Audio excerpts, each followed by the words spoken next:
Alam mo yung feeling na parang susuko ka na. Relax, kaibigan, may pag-asa pa.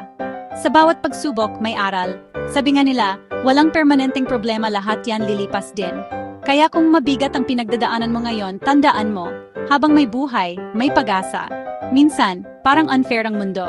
Pero ang tunay na lakas hindi sa panalo na susukat kundi sa kakayahang bumangon pagkatapos madapa. Hindi mo kailangang maging perfecto. Ang mahalaga, hindi ka sumusuko. Kapag parang walang naniniwala sa'yo, paniwalaan mo sarili mo. Kung hindi ngayon, kailan? Kung hindi ikaw, sino? Minsan, ikaw lang ang kakampi mo sa sarili mong laban. Pero okay lang yan.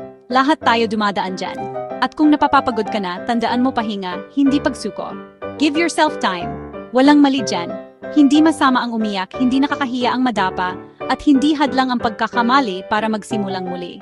So kapag matindi ang unos, kapit lang. Sa bawat dilim, may liwanag na darating. Hindi ka nag-isa sa laban mo.